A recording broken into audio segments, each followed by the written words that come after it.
Ike's a reunion, or Zaire tribes. Again? Oh, right. I was supposed to negotiate with the strongest species in the Northern Federation. Although the Terrans ran the Federation, the strongest species in this Federation were the Dicer. Why did they obey the rules of a weaker species? I'm here to find that out. I looked at the ship captain, Mika. When are we docking? It's been a long time since I touched something other than the purple carpet we have on the ship. We are docking right now. If you actually looked out the window, you would have noticed instead of studying their language, even when you're not going to speak it anyway, Captain Mika said, as he glanced at me with an irritated look. Yeah, I know. But it's just a hobby, and it's way more interesting than looking into a black void, even the... I stopped when the ship began to shake. It connected to an outpost of the Dyson collective of people. Hey, Ike. It looks like your wish has been fulfilled. We've connected to the room. Have fun and return safe in those acid-spitting bastards, Mika said, after he finished leading us into the outpost. Sure, you just have to make sure that the ship doesn't dissolve, I said, as I walked out to the standard-sized transport ship.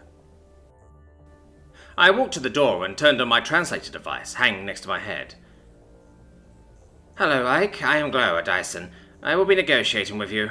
Please follow me to the meeting room, as he pointed to a door clad in gold. Of course they would want to impress us.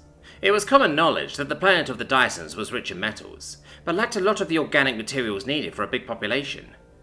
Every life they had was precious. Was this why they chose to obey the Terrans? Because they were few in numbers? Well then, Ike, please take a seat. As he stretched out a stony hand, pointed to a chair fit for my biology.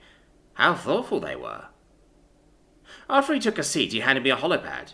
Here, please agree to these conditions and we will start negotiations about the information exchange. I looked at the holopad. Agreement that this would be recorded for the purpose of political use. Agreement that our nations would engage in a non-aggression pact during negotiations. I would have full authority during the negotiations according to my nation. I signed the document without much thought and handed back the holopad. Now then, because this document has been signed, I will begin by saying it is an honor to have you as a very trade mission to our collective of people outside of the Federation. He looked at me with a happy, stony smile as he forced his mouth open to show his teeth. A common gesture of friendship in the predator species. Now that we have done the pleasantries, I assume you have the questions prepared. Looking at me as his smile faded. This sent a chill down my spine. So this was the most powerful species of the Federation. Truly formidable. Yes, we have. First, I would like to inquire about your biology and your diet. Looking at my holopad, ready to take notes. Yes. We, the Dyson, live on a volcanic planet with not many organic resources, and have thus evolved to have a slower breeding process to limit our population. Since they have a slower breeding process, I assume they also live longer. Our skin is covered with metals we find on our planet as a kind of natural armor. We have highly acidic acid in our stomach, around 5 times stronger than normal species in the galaxy. We have developed this strong acid to consume the plants on our planet, which cover themselves with hard materials. I can't even imagine eating a rock and a fruit being on the inside. How did it photosynthesize? No, I shouldn't think about this. This was a volcanic planet that was also almost impossible. How fascinating. Our biology is average compared to the galaxy except for our digestive tract. Our heart and muscles are stronger to keep up with our body weight, and of course our exterior, which is covered in hard metals that can be found on our planet. Our diet consists of mostly vegetables, which are hard, so uncooked is our way to go. Meat is a delicacy on our planet because of the lack of animals on our planet, but we can consume it. So they are omnivores. That's important for good relations. Food always helps with negotiations. I hope this has satisfied your curiosity, Ike. Now it is my turn, he said to me. As per the contract conditions, we were allowed to ask each other 3 questions. Our willingness to answer would terminate the information exchange. Then, Ike, what is the purpose of your Federation, and has it achieved this goal? He looked at me, carefully observing my every move. The purpose of our Federation is to ensure that we are not preyed on by larger slaver empires. When an army is not needed, we mostly leave our allies alone. It is more of a defensive pact than a federation, really, I said, as I was staring deep into his eyes. Trying to scare off another federation by saying we could take on slaver empires always helped. Okay then, I can understand that it is now your turn, he said to me. Well, I guess it was time to ask the main question my leadership was waiting for. Why does a stronger species like you obey weaker humans? I said. I wondered what his reaction was going to be. A laugh, anger, or worst case scenario, violence.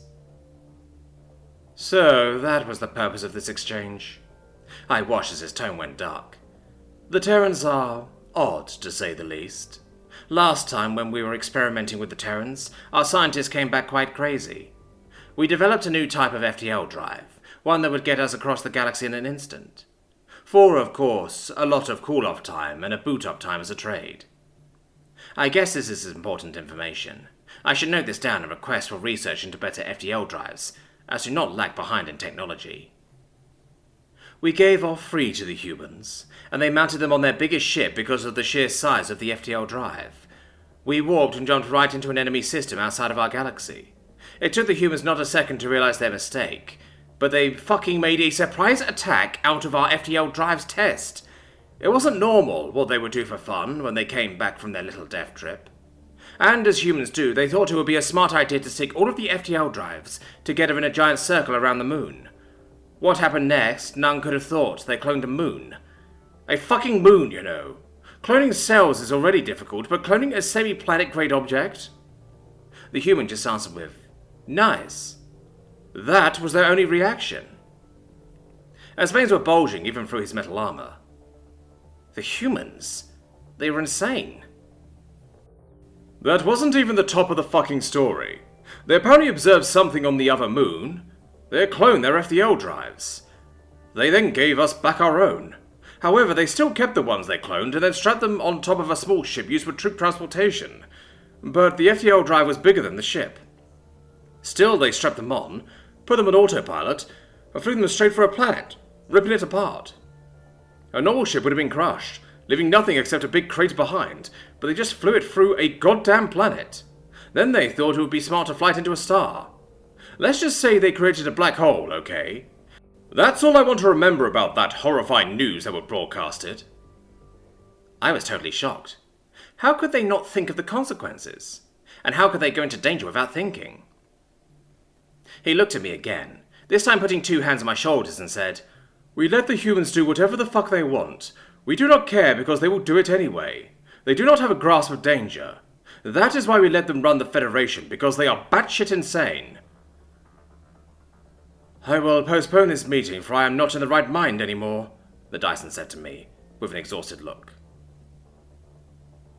Marcel, Human Secretary of Alien Relations. So, you're telling me that 20 species want to join our Federation, because you explained our experiments to them, Glow?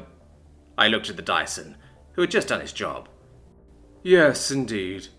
As you have seen in the recording, I have explained your FTL experiments to them, and now their Federation would like to merge with us. Okay, that's fine. But calling our species insane is not so nice of you. Many Terrans will react critically to your statements. I looked at him expecting an answer. Yes. In the heat of the moment I wasn't able to control myself, and so I would like to apologize to your species on my behalf. He looked serious, so, after all, he did feel pity for giving us a bad image. I guess it was a good decision to make them our trading partners. Also, I would like to convey a message from our government to yours. Glow, we would like to run some FTL experiments again. We would like to borrow some scientists. How fun it was to see him tense up after my announcement. He was just a nice guy under all that armor. How amusing. No!